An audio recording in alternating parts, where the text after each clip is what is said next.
We're here at Sansepod for the 25th Mopar Euro Nationals. This is Europe's largest American muscle car event, and while it started out as a car show combined with Run What You Brung, it's now grown into a major race event with the wheel-standing nostalgia superstocks, historic Gasser Circus, and of course the Pro Mods as the main attraction. It was a good idea at the time to get your pals together and choke fat and have a bit of racing. Never in his wildest dreams would we have expected it to turn out like this, never 25 years later. For each of its 25 years, the show has been organised by the same four muscle car enthusiasts: Tim Holmes, Tony Oxon, Richard Berry and Jim Wilson, and it manages to attract world-class show cars from across Europe. Spread over 3 days, the event includes show and shine, Run What You Brung track action and a Friday night cruise in addition to the formal racing. Qualifying is set for Saturday with eliminations on Sunday. Coming at the end of the UK's unprecedented heatwave, Friday saw record temperatures on track as drivers set up in the pits. We qualified with a 6:29 and all the other numbers on that run were personal bests. 3:30 mile an hour in the 8th, ET in the 8th, etc, etc. So yeah, we were very, very happy breaking into another area, 6:20.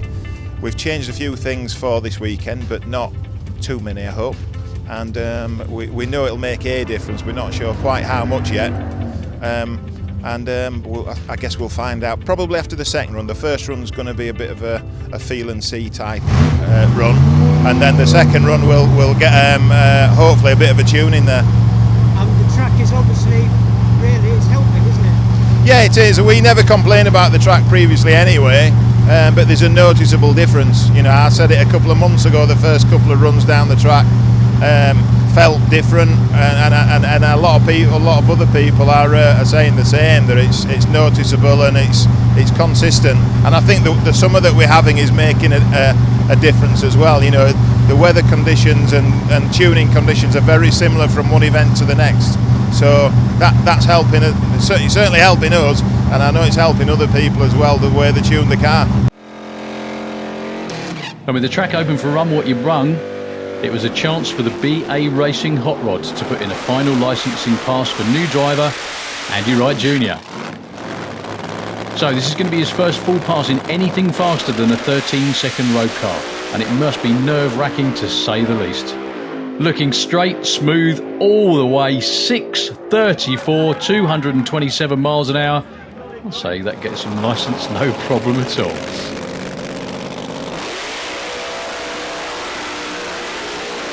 Next up, test run for Kev Slyfield with Mark Hartville, a very interested observer.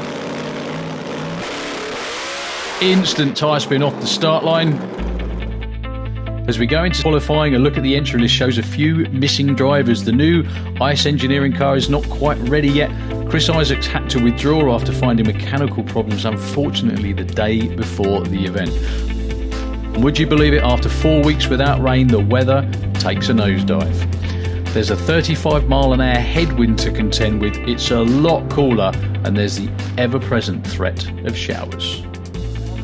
But eventually we get underway with qualifying session number 1.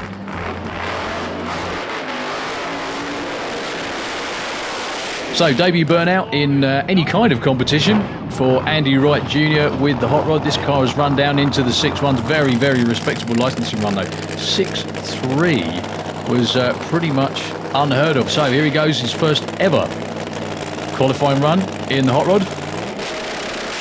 Well, same kind of run as yesterday, a little bit out of shape due to tyre shake. Expertly pedalled and goes through with a 6.58, 216 miles an hour. That lad proves why he got his licence. Next up, Jean Delemont taking on Wayne Nicholson. As we heard from Wayne earlier, back at the Summer Nationals, a whole bunch of people set personal best. The new track surface and everything helping them, I say it's helping them, it's just made tuning just that little bit more consistent. And as Wayne said, the weather conditions have been very similar, so each weekend they turn up, it's kind of like arriving, on the same day. It's like Groundhog Day every single time, which is a good thing, especially when you're trying to get your race car to go that bit faster. So, Jean taking on Wayne. John been stuck in the mid-6s for a while now. He's had one run in the 6.3s, but never quite got there again. Problems for Wayne off the start line. John with a very nice strong opener at 6.76, 211.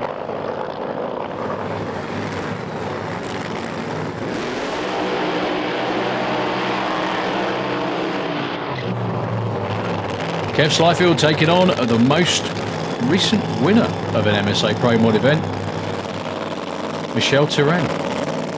The year started out horribly for him, but they've come back with a vengeance ever since. The car with a new front end on it and quite a few new bits under the hood, repaired by Andy Robinson down in his workshop, and Michel and the team loving life with the car ever since. So Kev also another one with a new personal best at the Summer Nationals into the 6.0s.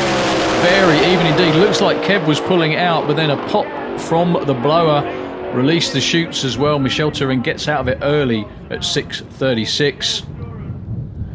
And yeah, Kev's burst panel blows. We can see it again in slow motion. You can clearly see the flame from under the hood.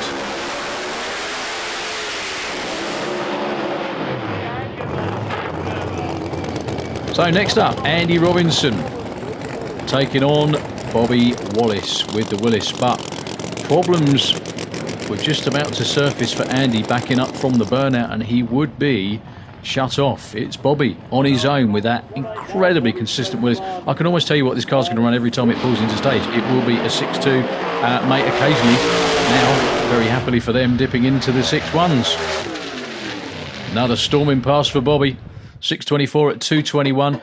The headwind on that car probably not helping at all. So problems for Andy and lots of repair work going on in both the BA Racing and Kev Slyfield pits after that burst panel went. Looks like a load of pistons being replaced there by Kev. But for Andy Wright Jr., that must have been quite a surprise introduction to the car.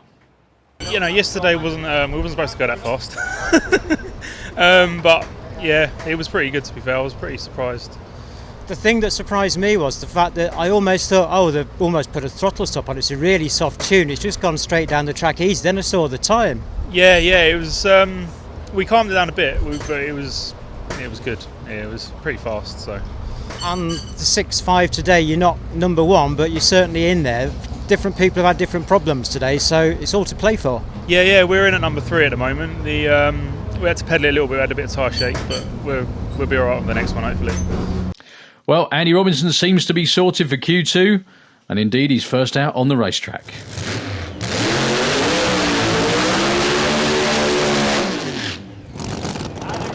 He's going to be out alongside Jean Delemont. The reason he's actually first out was because he didn't put any laps time down in the first qualifying session. They kind of go in reverse order when it comes to Q2. However, Andy and the whole team still on a high after the Summer Nationals. They went into the 580s with a terrific 586. That was new track record.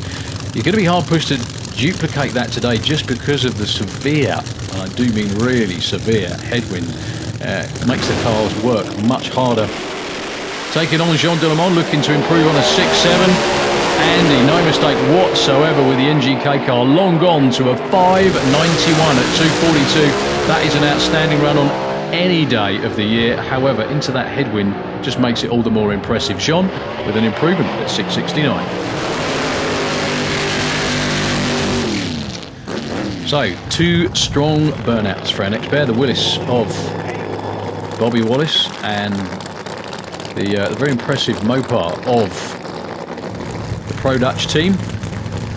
And the Mopar is obviously part of the Chrysler Dodge Plymouth group, and very, very popular with the Mopar Euronats crowd. Unfortunately though, cars are stuck on the top end because of the headwind, slowing the cars down much quicker before the turn-off, so they're both shut off. Bobby Wallace brings the car forward again after restarting. Another 6.2? What do you reckon?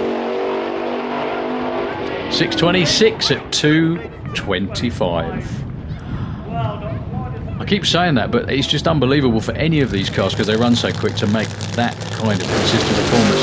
Let's see what Michel can do on his second run. Tyre shake, the revs go up and steps out of line slightly, so he very, very wisely clicks it off. He's already got a good run. It was a 6.3 earlier on today anyway. unfortunately this time round no sign of Kev Slyfield and Andy Wright. Yeah, we had a delaminating carbon brake pad, which a piece slid off. The brake kind of lever went funny on me, but then it came back and I was like, I'm not sure. And then they shut me down and showed me the piece of brake pad, so good call. Second run, you're back in the fives. Obviously the headwind is not posing too much of a problem there. Not on the run as such, but it's unbelievable down the top end. At one stage when we stopped the car, the parachutes were dragging the car backwards, and me and the top end crew had to push both John and my cars off the track. It was just unbelievable. So I guess it's just carrying as you are, really, just keep chipping away.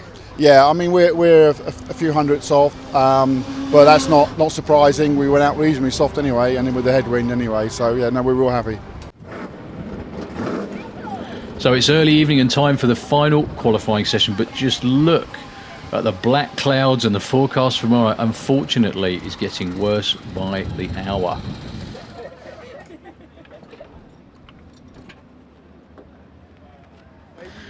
The drivers getting suited up. We've seen so many weather forecasts in UK drag racing that we kind of take them a little bit with a pinch of salt. However, so far this weekend, unfortunately, it's been pretty spot on. But anyway, they're still going to give their all for the last session. Jean de Le Mans with the Bad Apple Camaro, the really nice rolling burnout. 6.69 is his quickest run so far. Couple of steps on and off the throttle. That won't be an improvement for him at 6.99. Still 3 nice 6-second runs for Jean. Andy Robinson and Bobby Wallace, unusually your last pair out. No sign of Kev Slyfield, no sign of Andy Wright Jr. or Michel Turenne in this session either. So these will be your number 1 and 2 qualifier. Which order will they be in? It's going to be a very, very big ask for Bobby to beat the 591 that Andy's already recorded, but he still wants to go quicker himself. Andy's car steps out and he has to pedal it.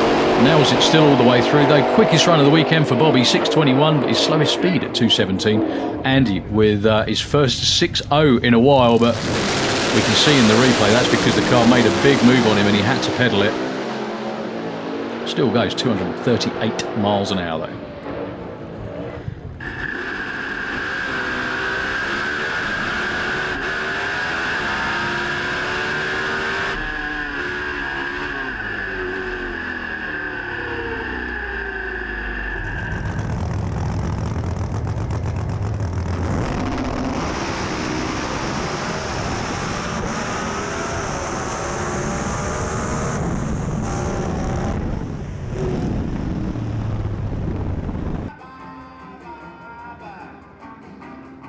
Well, Michel Turenne did come out again, but out of session, so the time won't count in qualifying. But it's a long way to come from the Netherlands, so we like to give him a bit of track time if we can. And that's another beautifully smooth run for Michel. Down in the 6.0s this time with a 6.07 at 2.34, nudging ever closer to his first 5-second run. So at the end of qualifying, it's Andy Robinson in number 1 with a very, very consistent Bobby Wallace in at number 2. Yeah, we're looking really good, yeah. Everything's happy, the motor's happy, I'm happy, crew's happy. It's running really consistent, same as it was last year. We've managed to pick up a few temps here and there, which is good. So we're just tinkering around with this one at the minute until we get the big motor sorted out, which hopefully will be sorted ready for the Euro finals.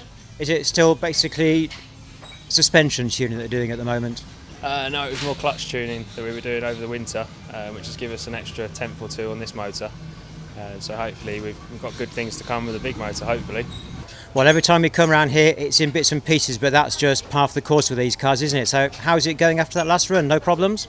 No immediate problems. Everything's looking pretty good. It was a bit of a sketchy run. It really lit the tyres up in second gear. I actually put a bit more clutch in it for that run, and I think it was a little bit too much for the conditions.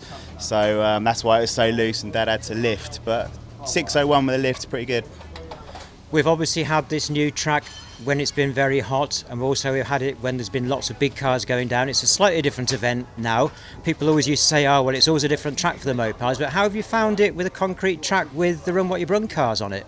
To be honest, it's been really good. That last run there, the track temperature dropped significantly, So I think that had a bearing, and like I said, I stepped it up. But I mean, to run a 591 on effectively a run track just shows you how stellar the track is here now.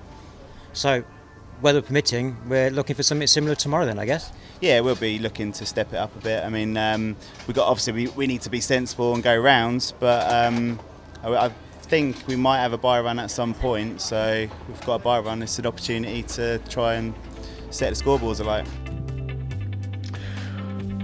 Well, unfortunately, weather decided that was it for the weekend. It rained throughout the night and all day Sunday as well. The only action on track was the now infamous burnout competition, but no racing at all. There was a special award though for Michel Turenne for being the fastest Mopar. So qualifying points only this weekend, and that leaves it wide open as we move towards round 5, the FIA FIM European Finals back here at Santipod. We'll see you then.